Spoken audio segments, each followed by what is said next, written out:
አርዕስተ ዜና የአዲስ አበባ ከተማ እስልምና ጉዳዮች ከፍተኛ ምክር ቤት 3ኛ መደበኛ የኡለማ ጉባኤ ዛሬ በኢላያና ሆቴል አደረገ። የኢትዮጵያ ሙስሊም ጤና ባለሙያዎች ማህበር ከ2000 በላይ ለሚሆኑ ሙስሊሞች ነፃ የሕክምና አገልግሎትን ሰጡ። እስላማዊ ጥያቄዎችን በአማርኛ መልስ የሚያደርጉ አርቲፊሻል ኢንተለጀንሶች ይፋ ሆኑ። ኢጋድ የስደተኞች ተጠቃሚነት ለማረጋገጥ እያደረገ ያለውን ድጋፍ አጠናክሮ እንደሚቀጥል አስታወቀ። እስራኤል በጋዛ ለ60 ቀናት የሚቆዩ የተኩስ አቁም ስምምነት ለማድረግ የመፍትሄ ሐሳብ አቀረበች።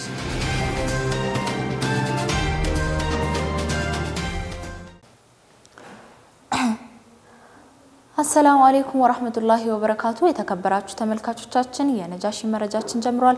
ከመረጃዎቹ ጋር ኢማም መሐመድ ነኝ። ቀዳሚ ወዳደረግነው መረጃ ስናመራ የአዲስ አበባ ከተማ እስልምና ጉዳዮች ከፍተኛ ምክር ቤት 3ኛ መደበኛ የኡለማ ጉባኤ ዛሬ በኢላያና ሆቴል አደረገ። ወጣት ዳኢዎች ከእስልምና ዕውቀት በተጨማሪ ወቅቱን ባመቻቸው እድል በመጠቀም የመሪነትና የአስተዳደርነት ዕውቀቶችን በማጠናከር ሙስሊሙ ማህበረሰብን ማገልገል ይኖርባቸዋል ተብሏል። ዝርዝሩን ሙስጣፋ መሐመድ ያቀርብልናል። አዲስ አበባ ከተማ እስልምና ጉዳዮች ከፍተኛ ምክር ቤት 3ኛ መደበኛ የኡለማ ጉባኤውን ከፍተኛ የመጅሊስ አመራሮችና ኡለሞች ኢማሞችና ዱዓቶች በተገኙበት ጉባኤውን ዛሬ አከናውኗል። 3ኛ መደበኛ የኡለማ ጉባኤ እንዲሳካ በዋና የአመራርነት ላይ የሚገኙ የምክር ቤቱ አመራሮችና አካላት በዕለቱ ምስጋና ቀርቦላቸዋል። የህዝበ ሙስሊሙን አንድነት ለመጠበቅና የዳዕዋ ስርዓትና ተግባራቱን ከከተማ እስከ ወረዳ ብሎም መስጂድ ድረስ ስርዓት ኑሮት እንዲከናወን የኡለሞች ሚና የላቀ መሆኑን በመርሃ ግብሩ ላይ ተነስቷል። የኡለሞች 3ኛ መደበኛ ጉባኤን በንግግር የከፈቱት የኢትዮጵያ እስልምና ጉዳዮች ከፍተኛ ምክር ቤት ፕሬዝዳንት ሼህ ሀጂ ኢብራሂም ቱፋ ናቸው። ሙስሊሞችን በትክክለኛ መንገድ ወደ አንድነት ለመጥራት ለመሰብሰብና ለማስተማር የሚጥር እንዳለ ሁሉ አልፎ አልፎ ደግሞ ለመበታተን የሚጥር እንዳለ የጠቅላይ ምክር ቤቱ ፕሬዝዳንት ተናግረዋል። ወጣት ዳኢዎች ከእስልምና ዕውቀቶች በተጨማሪ ወቅቱ ባመቻቸው ድል በመጠቀም የመሪነትንና የአስተዳደርነትን ዕውቀታቸውን በማጠናከር ሙስሊሙን ማህበረሰብ ማገልገል ይኖርባቸዋል ብለዋል። የመሪነት ብቃት ማነስ በአስተዳደራዊ ስራዎች ላይ እንደ አንድ ክፍተት መነሳቱንም አስታውሰዋል። በቀጣይ በሚኖረው ምርጫ የአዲስ አበባ ኡለሞች አሊሞችና ዳኢዎች ለሌሎች አርአያ በመሆን በመስጂዶች የሚደረገው ምርጫ በሰላማዊና በፍትሃዊነት እንዲከናወን በማድረግ በኩል ትልቅ ኃላፊነት ያለባቸው መሆኑን መረዳት አለባቸው ብለዋል። ምርጫ ለፊታችን አለ። አዲስ አበባዎች የምትታዩት እንደ ክልል እንደ አንድ ክልል ሳይሆን እንደ ሀገር አቀፍ ሞዴል ናቸው። አዲስ አበባ ራሱ ሞዴል ነው። የአዲስ አበባ ኡለማ ደግሞ ሞዴል ነው ራሱ። እንታምናላችሁ?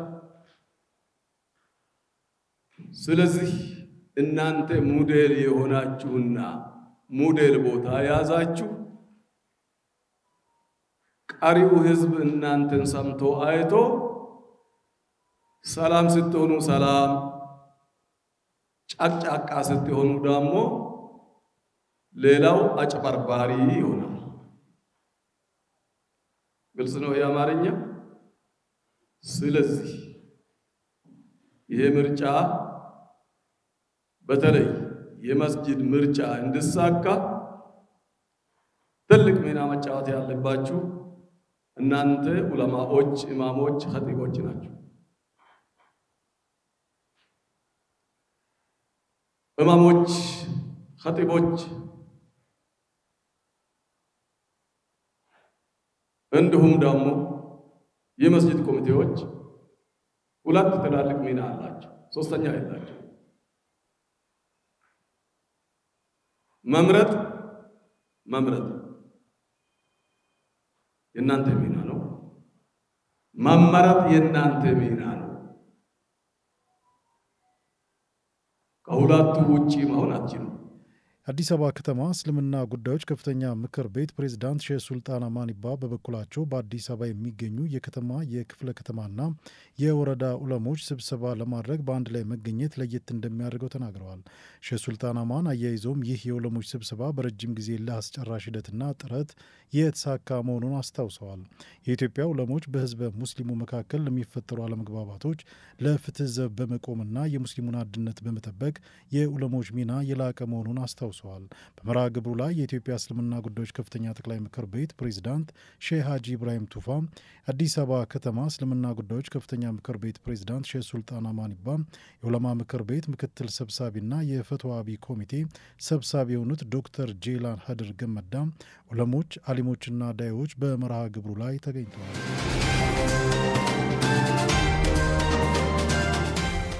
የኢትዮጵያ ሙስሊም ጤና ባለሙያዎች ማህበር ከ2000 በላይ ለሚሆኑ ኢማሞችና ሙአዚኖች ነፃ የሕክምና አገልግሎትን ሰጠ።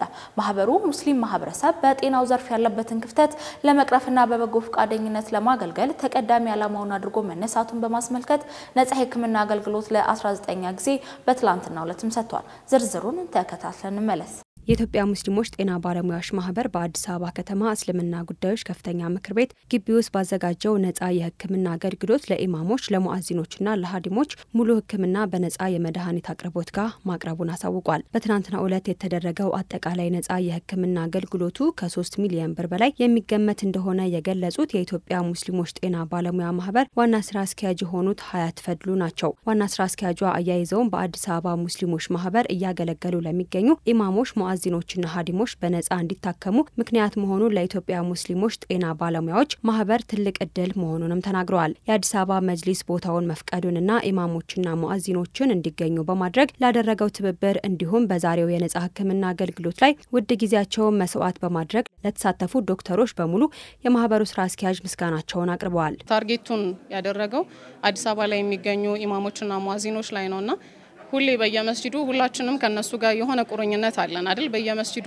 እነሱን እናገኛቸዋለን። እኛን ሲካድሙ ነው እስከዛሬ ያሉትና ዛሬ ለነሱ ጤናችሁ እንዴት ነው ብሎ መጠየቅ፣ ይሄንን ሰርቪስ መስጠት ማለት ቀላል ነገር አይደለም። ላይክ ላደረጉለት ነገር በቂ ምላሽ ሆኖ ሳይሆን ቢያንስ በዚህ በኩል እንኳን አሶሲዬሽኑ አንዱም የተቋቋመበት ዓላማ ሌላ ቦታ ሄደው መታከም የማይችሉትን ነፃ አገልግሎት ለመስጠት እስከሆነ ድረስ እነሱንም አልነንላችሁ ማለቱ ማበረታታቱ ይሄኛውን ክፍተት መሙላቱ ደግሞ ከአንድም እንደ ሙስሊምም እንደ ሰውም ይሄንን አገልግሎት ተሰጣለው ብሎ እንደ ተቋቋመ እንዳንድ ማህበርም የሚጠበቅ ነውና በነፃ ለማገልገል ነው የጤና ባለሙያውም ስራውንም የረፍት ቀኑንም ሰውቶ እዚህ የተገኘው። ሁሉ ነገር በነፃ ነው ሲቀርብልን ያለው መድኃኒቱንም ምኑንም። ለዛ እነሱን ማገልገል ለኛ ትልቅ እድል ነው ብዬ ነው ማስበውና እዚህ ላይም የተሳተፈ የጤና ባለሙያ ሁሉ አንድ ትልቅ ኦፖርቹኒቲ ተዘርግቶለት መሃደም ያለበትን የሚገባውን ትክክለኛውን ሰው አግኝቶ ለማሃደም ችሏል ብዬ ነው ማስበው። የአዲስ አበባ ከተማ እስልምና ጉዳዮች ከፍተኛ ምክር ቤት ዋና ስራ አስኪያጅ የሆኑት ሀጂ ሪያድ ጀማል በበኩላቸው የኢትዮጵያ ሙስሊሞች ጤና ባለሙያ ማህበር ከተቋቋመ ጀምሮ በርካታ የነፃ ሕክምና አገልግሎት እየሰጠ እንደሚገኝ ተናግረዋል። ለኢማሞችና ለሙአዚኖች በነፃ ሕክምና ለመስጠት ያደረጉትን መልካም ጅማሮ የሚበረታታ እንደሆነም ተናግረዋል። የአዲስ አበባ ከተማ እስልምና ጉዳዮች ከፍተኛ ምክር ቤት ከጤና ማህበሩ ጋር በቀጥታ በጋራ አብሮ ለመስራት እቅድ እንዳለውም የጠቅላይ ምክር ቤቱ ዋና ስራ አስኪያጅ ማስተዋውቀዋል። ኢትዮጵያ ሙስሊም ጤና ባለሙያዎች ማህበር ከተመሰረተ ጊዜ ጀምሮ ሰፊ ስራዎችን በከተማ ውስጥ እየሰራ ይገኛል።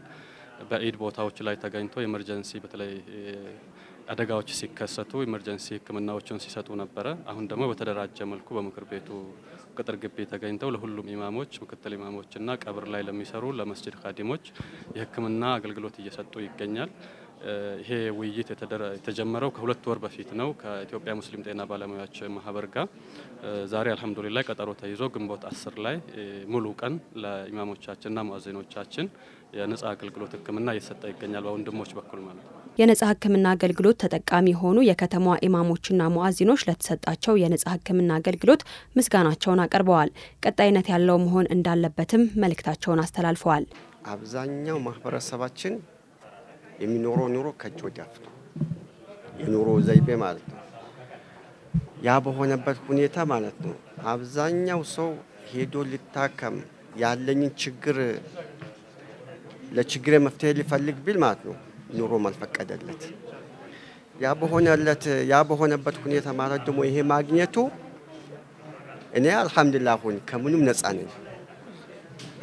ያቀረብኳቸው እንትኖች ብዙ እንትን አይደሉም። አልহামዱሊላህ ከምንም ነፃ ነኝ። ሙሉ ህክምና የፈለገ ሰው አለ። ሙሉ ምርመራ ማለት ነው ላቦራቶሪ ደሙ ምኑ የተወሰደለት ሰው አለ።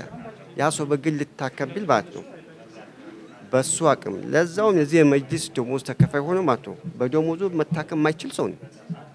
ዛሬ መጅሊስ ይከፈላል ባንጂ ቤት ክራይ ይኖርበታል ልጅ ይኖራል አባት ቤተሰብ ይጦር ይኖራል ያቺን እንዴት አድርጎ በጣጥሶ ያደርሳል ያ ባልሆነበት ሁኔታ ያ መፍትሄ በራሱ በኪሱ መቅረፍ በማይችል ሁኔታ የማድረጉ አሁን ባየሁት አንፃር ማለት ነው እኔ በግሌ በጣም ልክ በራሴ ላይ ደርሶ ራሴ እንደተፈወስኩ የገመትኩት መጀመራችን ብዙ አሳልፈናል ያው ባለችን እድሜ ብዙ አሳልፈናል እንደዚህ ነገር አላገኘንም ያው ያመመም ይሁን ያላመመም ይሁን ሁሉም ናት ይሄ ካድርግ ማለት ትልቅ እድያ ነው ለኔ ሳስበው ማለት ነው ግን የወደፊት አሁኑ ያው ዛሬ ብቻ ሳይሆን ወደፊት ቢቀጥል ያማረ ተሻለ ይሆናል ማለት ነው ሁሉ ያቀፈ ስለሆነ በጣም የሚያስደስት ነው በጣም ተደስቻለሁ ሌላውም ሲጠይቀው ሁሉም እየተደሰ ነው ተቀመጥነንበት ስንጠያየቅ ማለት ነው አሁን ወደፊት ኢንሻአላህ ከዚህ የበለጠ ትሄዳላችሁ ብለን እንገምታለን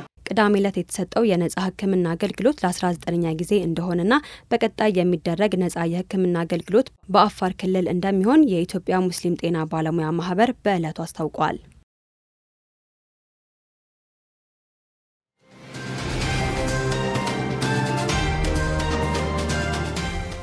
ተመልሰናል ኢስላማዊ ጥያቄዎችን በአማርኛ መልስ የሚያገኙበት አርቲፊሻል ኢንተለጀንስ ይፋ ሆነ በሀገራችን ልጆች የተሰራው ይህ ሙሰላ ኤአይ የተባለው የቴክኖሎጂ ውጤት ተጠቃሚዎቹ በተለያዩ እስላማዊ ጉዳዮች ላይ ያላቸውን ጥያቄ እንዲጠይቁና በአማርኛ በእንግሊዘኛ ወይም በአረበኛ ቋንቋ ፈጣንና መረጃን ያማከለ ምላሽ እንደሚያገኙ ያስችላል ተብሏል ሙሰላ ኤአይ ጥያቄዎችን ለመርዳትና ተያያዥ ያላቸውን ተከታታይ ጥያቄዎችን ለመመለስ የሚያስችለው የውይይት ቅድመ ተከተል የማስታወስ ችሎታ ያለው ሲሆን የሚሰጣቸው መልሶች ከተረጋገጡና ከታማኝ ምንጮች የተገኙ እንዲሆኑ ጥረትም ተደርጓል በተጨማሪም የመረጃ ምንጮችን በማጣቀሻነት በማሳየት ተጠቃሚዎችን ለበለጠ ንባብ ወደ ዋናው ምንጭ እንዲሄዱ ያበረታታል ተብሏል ይሁንና ሙሰላ የመረጃ መሳሪያ እንጂ የሃይማኖት ምሁር ወይም ደግሞ ፈትዋ ሰጪ አካል ባለመሆኑ ለውስብስብ የሃይማኖታዊ ውሳኔዎች ብቁ ዑለማዎችን ማማከር እንዲገባ መተግበሪያውን ያበለጸጉ ወንድሞች አሳስበዋል የሙሰላ አፕሊኬሽን ከፕሌይ ስቶር ወይም ደግሞ ከአፕ ስቶር በማውረድ ከዚህ ቀደም ከአፕሊኬሽን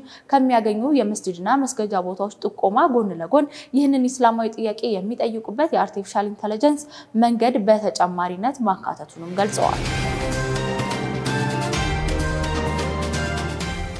ኢጋድ የስደተኞች ተጠቃሚነት ለማረጋገጥ እያደረገ ያለውን ድጋፍ አጠናክሮ ይቀጥላል ተብሏል የምስራቅ አፍሪካ የልማት በይነ መንግስት ባለስልጣን ኢጋድ በቀጠናው የስደተኞች ተጠቃሚነት ለማረጋገጥ እየተከናወኑ ላሉ ስራዎች እያደረገ ያለውን ድጋፍ አጠናክሮ እንደሚቀጥል አስታውቋል ኢጋድ በስደት በመፈናቀልና ከተሜነት ላይ ያዘጋጀውን አራተኛ ሳይንሳዊ ኮንፈረንስ ዛሬ በአዲስ አበባ መካሄድ ጀምሯል ኮንፈረንሱ የሚከናወነው ስደት መፈንቅልና ከተሜነት በዘላቂ ልማት ላይ ያላቸውን ተጽዕኖ በሚል ሐሳብ ላይ ነው ኢጋድ ሁነቱን ያዘጋጀው ከጀርመን የተራድኦ ድርጅት ስዊድን መንግስት ዓለም አቀፍ የከተሜ ጥምረት ሪዲሲስ የተሰኘ መንግስታዊ ያልሆኑ ተቋማት ጥምረት እና የኢጋድ ዩኒቨርሲቲ ፎርም ጋር በመሆን እንደሆነ ተገልጿል በኮንፈረንሱ ምሁራን ተመራማሪዎች ፖሊሲ አውጪዎች የልማት ባለሙያዎችና ሌሎች ባለድርሻ አካላትም ተገኝተዋል የምስራቅ አፍሪካ የልማት በይነ መንግስት ባለስልጣን ዋና ጸሐፊ ዶክተር ወርቅነህ ገበየው በመወከል ንግግር ያደረጉት የኢጋድ የኢትዮጵያ ተጠሪ አቶ አበባው ቢሆኑም በቀጠናው የዜጎች እንቅስቃሴን ጨምሮ የከተማ እድገት ይዟቸው የመጣውን ፈተናዎችና የተቀናጀና መረጃ መሰረት ያደረጉ ምላሽ እንደሚያሻቸውም ገልጿል ዜጎች በኢጋድ ቀጠና የሚያደርጉትን እንቅስቃሴ በከተሞች እድገት ኢኮኖሚያዊና ማህበራዊ መስተጋብር ላይ ጫና ያሳደሩ እንደሚገኙም ተናግሯል የአየር ንብረት ለውጥ ግጭት የስነ ህዝብ አወቃቀር ለውጦችና ኢኮኖሚያዊ ኢፍትሃዊ ለስደትና መፈንቅል መሰረታዊ መንስኤዎች መሆናቸውንም አመላክቷል በቀጠና የሚገኙ ሀገራት ያሉ ከተሞች እያደጉ እንደሚገኙ ገለጹት አቶ አበባው ለዚህም ዘላቂ መሰረተ ልማት ሁሉን አቀፍ ፖሊሲዎችና የአገልግሎት ተደራሽነት ማሳደግ ወሳኝ እንደሆነ ማያይዘው ገልጸዋል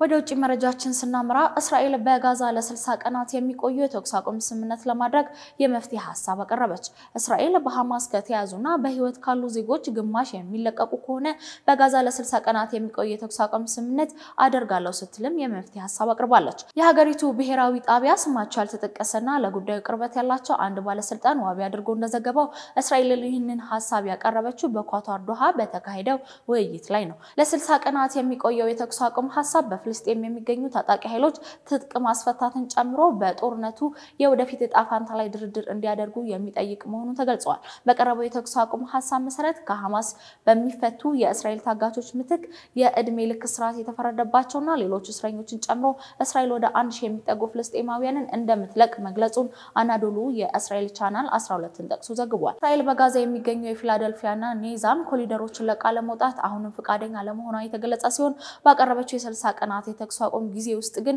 ጦርነቱ የሚያበቃበት ሁኔታ ለመወያየት ዝግጁ መሆኗን ዘገባዎች አመላክተዋል። በቀረበው የመፍትሄ ሐሳብ ላይ ሐማስ ሆነ የኳታር አደራዳሪዎች አስተያየት አለመስጠታቸው ነው አናዶሉ በዘገባው የጠቆመው። ሳውዲ አረቢያ ለፍልስጤማውያን ነፃ የሐጅ ድል መስጠቷን አስታወቀች።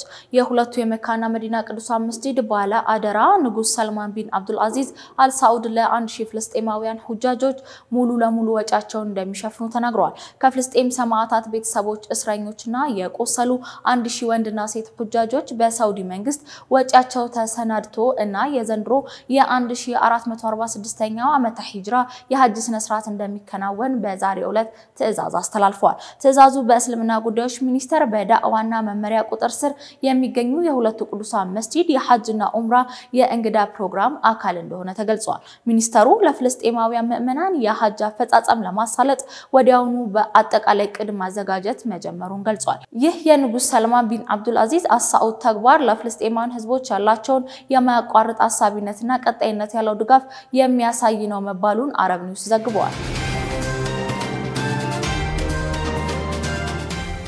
ቴህራን ማስፈራራት ካቆመች ከአሜሪካ ጋር የኒውክሌር ስምምነት ሊኖር እንደሚችል የኢራን ፕሬዝዳንት ተናገሩ። በምንም አይነት ሁኔታ ለኃይል አንገዛም ሲሉ መስዑድ ከኦማን የውጭ ጉዳይ ሚኒስተር ባድር ቢን ሐማድ አልኡሰይድ ጋር በነበራቸው ስብሰባ ላይ ተናግረዋል። ዋሽንግተን ዩራኒየም በማመልጸግ ሙሉ በሙሉ ለማቆም አሁንም አጥብቃ የምትጠይቅ ከሆነ ስምምነቱ አይፈጸምም ሲሉ የኢራን ምክትል የውጭ ጉዳይ ሚኒስተር አያይዘውም ገልጸዋል። ምክትል ውጭ ጉዳይ ሚኒስተሩ በማመልጸግ ጉዳይ ወደ ኋላ አንልም ማለታቸውን ጠቅሶ የሀገር ውስጥ ሚዲያም ዘግቧል። የኢራን የውጭ ጉዳይ ሚኒስተር አባስ አራክቺ ከአሜሪካ ጋር የሚደረገው የቀጣይ ዙር ውይይት ቀን ስምምነት ላይ እንደተደረሰና በቅርቡ እንደሚገለጽም ቀደም ብለው አረጋግጠዋል። የቀድሞ የዩናይትድ ስቴትስ ፕሬዝዳንት ጆ ባይደን በካንሰር በሽታ መያዛቸውን የባይደን ጽፈት ቤት አስታወቀ። ጆ ባይደን በያዛቸው የካንሰር ህመም ሳቢያ በቅርቡ ህይወታቸው ሊያልፍ ይችላል ተብሏል። ዝርዝሩን መረጃውን ዙበይዳ ሐሰን አዘጋጅተዋለች። የቀድሞ የዩናይትድ ስቴትስ ፕሬዝዳንት ጆ ባይደን በካንሰር በሽታ መያዛቸውን የባይደን ጽፈት ቤት አስታውቋል። የ82 ዓመቱ አዛውንት ወደ አጥንታቸው ተዛምቷል በተባለው በኃይለኛ አይነት የፕሮስቴት ካንሰር መጠቃታቸውን በምርመራ ውጤት ተረጋግጧል። ምንም እንኳን በሽታው ኃይለኛ ቢሆንም ውጤታማ ህክምና ለማግኘት ያሉ አማራጮችን እየተጠቀሙ መሆኑን ነው የተነገረው። የዩኤስ ፕሬዝዳንት ዶናልድ ትራምፕ የቅርብ አጋርና ተጽዕኖ ፈጣሪ ላውራ ሎመር በዛሬው ዕለት የቀድሞ ፕሬዝዳንት ጆ ባይደን በሚቀጥሉት 2 ወራት ውስጥ ሊሞቱ ይችላሉ ስትል ግምቷን ተናግራለች። ተጽዕኖ ፈጣሪዋ ይህንን ያለችው የዲሞክራቲክ ቢሮ የባይደንን በኃይለኛ የፕሮስቴት ካንሰር መታመማቸውን ካረጋገጡ በኋላ ነው። ላውራ ሊመር ከዚህ በፊት በኤክስ ገጿ ላይ የባይደንን መታመም መለጠፏን አስታውሳ ባይደን በዚህ ህመም በጠና ከተያዘ ቆይቷልም ብላለች። የባይደን ጽፈት ቤት እንዳስታወቀው ባይደን ከመርመራ በፊት የፕሮስቴት ካንሰር ህመምና ምልክት ታይቶባቸውም ነበር። በዚህም ወደ ህክምና ሲያመሩ በካንሰር መያዛቸውም ተረጋግጧልም ነው የተባለው። ባይደንን ያጠቃው ካንሰር ህመም ደረጃው የጊሌሰን 9 ነጥብ እንደሆነ ጽፈት ቤቱን ያስታወቀው። በካንሰር ህመም ላይ ጥናት የሰሩ ባለሙያዎች እንደሚሉት የጊሌሰን 9 ነጥብ ማለት ህመሙ ከፍተኛ ደረጃ ላይ መድረሱን የሚያሳይ ነው። በዚህም ባይደን ያጠቃቸው የፕሮስቴት ካንሰር ወደ አጥንታቸው ሊዛመት እንደሚችልም ተገምቷልም ተብሏል። የጤና ባለሙያዎች እንደሚሉት የፕሮስቴት ካንሰር በፕሮስቴት ግላንድ ውስጥ የካንሰር ህዋሳት እድገት ነው። በመጀመሪያዎቹ ደረጃዎች ላይም የሚታዩ ምልክቶች ላያመጣ ይችላል። ነገር ግን ካንሰሩ እየተስፋፋ ሲሄድ የመሽናት ችግር፣ በሽንት ውስጥ ያለ ደም፣ በዳሌ አካባቢ ምቾት አለመሰማት፣ የአጥንት ህመም ምልክቶችን ሊያሳይ እንደሚችል ባለሙያዎቹ ይናገራሉ። የፕሮስቴት ካንሰር ትክክለኛ መንስኤው ሙሉ በሙሉ ባይታወቅም ነገር ግን እንደ እድሜ፣ የቤተሰብ ዘር ታሪክና አንዳንድ የጄኔቲክ ሚውቴሽን የመሳሰሉ ምክንያቶች ተጋላጭ ሊያደርግ እንደሚችል የዘርፉ ባለሙያዎች ናቸው የሚናገሩት። የቀድሞው የዩናይትድ ስቴትስ ፕሬዝዳንት ጆ ባይደን የያዛቸውም የፕሮስቴት ካንሰር ምናልባትም በእድሜያቸው ምክንያት ሊሆን እንደሚችልም ተነግሯል። ይህ ወንዶችን ብቻ የሚያጠቃው የካንሰር አይነት ምልክቶቹ በመጀመሪያዎቹ ደረጃዎች ላይ ታዩ ይችላሉ። ስለሆነም መደበኛ የጤና ክትትል ማድረግ፣ የአካል ብቃት እንቅስቃሴ ማድረግ፣ ጤናማ የአመጋገብ ስርዓትን መጠቀም፣ ጭንቀትን መቀነስ፣ ለሰውነት አስፈላጊ የሆነ ፈሳሽን መውሰድና ካላስፈላጊ ሱሶች ራስን ማራቅ ለጥንቃቄ እንደሚረዳ የጤና ባለሙያዎቹ እየመከሩም ይገኛሉ። መረጃው የአልጀዚራ፣ ኤንዲቲቪ ወርልድና የኮንቲኔንታል ሆስፒታል ነው።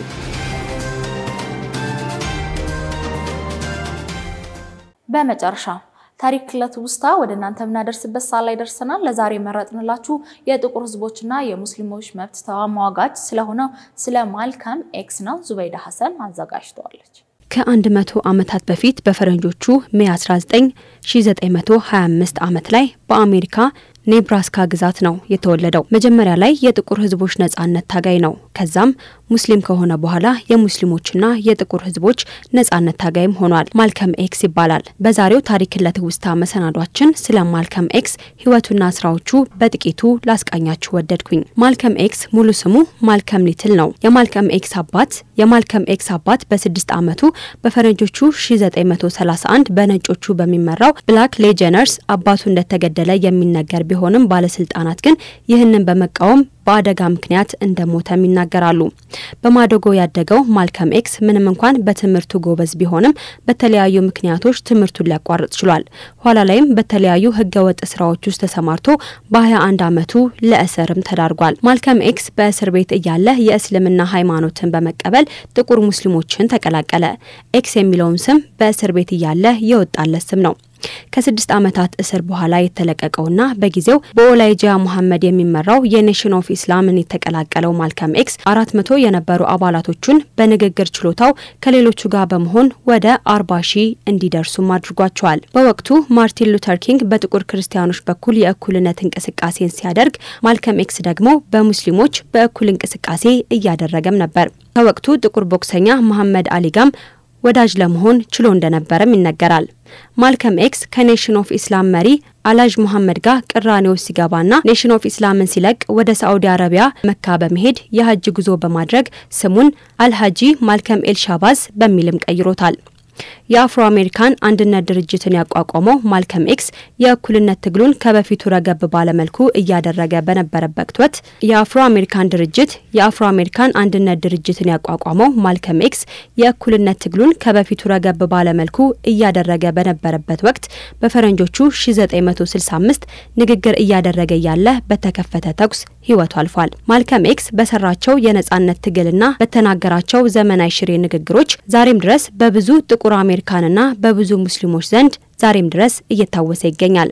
የማልከም ኤክስ የህይወት ታሪክም በመጽሐፍ ተጽፎ ለትውልድ ሊተላለፍም ችሏል። የእስልምና ሃይማኖት ለሁሉም ዘሮችና ለሁሉም የቆዳ ቀለም ላላቸው ሰዎች በሙሉ እኩል ቦታ መስጠቱ ከገረሙትና የእስልምና ሃይማኖትን እንዲቀበል ካደረጉት ምክንያቶች ዋነኛው መሆኑንም ማልከም ኤክስ በአንድ ወቅት ተናግሮ እንደነበረም ታሪክ ያወሳል። ማልከም ኤክስ ሚስት አግብቶ ቤተሰብን መስርቷል። 6 ሴት ልጆችን ሲወልድ እነዚህ አብዛኛዎቹ ልጆቹም ለእኩልነት የሚከራከሩና የእኩልነት ታጋይ እንደሆኑም ይነገራል። ለሰዓቱ ያዝንላችሁ የነጃሺ መረጃችን ይህን ይመስል ነበር። ከመረጃዎቹ ጋር ኢማም መሐመድ ነበርኩ። ወሰላሙ አለይኩም ወራህመቱላሂ ወበረካቱ።